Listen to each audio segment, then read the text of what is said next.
feels though that this gel is being underutilized, and what are some of the barriers to implementing this into more common clinical care? Without doubt, it is very underutilized. Okay, and the reason being, if people don't understand what's the difference between a pill and a pump, and if you only think about, oh, it is giving it more continuously, you are missing half the story. Because half the story is that your pill is not even getting to the small intestine in a timely fashion to be absorbed. And I didn't even talk about if a person takes a fatty meal, that's going to even slow down the gastric emptying. If you had high protein, that's going to slow down the absorption. So there are other situations that we didn't even talk about from that part. So yes, it is underutilized.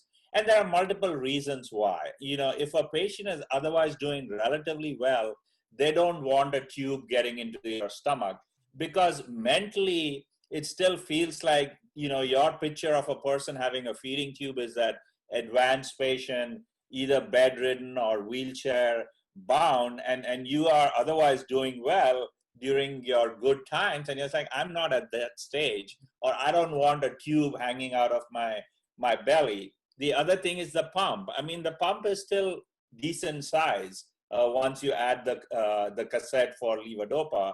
I mean, it's like a soft, novel book kind of a thing. So again, that's another reason people say, oh, that's a huge pump. Even though it's not huge, in their mind, it is still big enough that they don't want to carry it. And the other thing is, people think they cannot do certain things, like exercising and all, which they can do perfectly. But again, it's the mindset that people have. But to me, that is part of the big underutilization in the pump, is the surgical part where a tube is put in, and then you have a tube hanging out, which people feel like, oh, suddenly it's not that bad. On the other side, people are fine doing deep brain stimulation where they're actually having brain surgery. So that part I've never been able to quite figure out, where a person is willing to have brain surgery rather than, abdominal surgery. And the final reason is, the approval process is completely different. Deep brain stimulation being a surgical process, Medicare, it's approved surgery kind of a thing. Now, when it comes to medication, it's a whole different path which Medicare looks at, and same thing with private insurances. So it's not like, okay, the patient has all these criteria and it is done. It is, the surgery is fine, but for the medication, you have to get pre-approval. You have to keep getting approval. So that's a huge setback that is there. And then what if a patient ends up in a nursing home?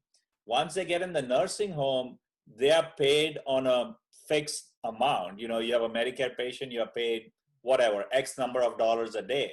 So now when you have this expensive medication, you subtract X minus Y, and they cannot afford to have a Medicare patient have a pump in the nursing home, or even in rehab centers and all, where they are paid per day, that suddenly most of it goes towards the medicine. So there are economic reasons too why in certain situations you cannot use it.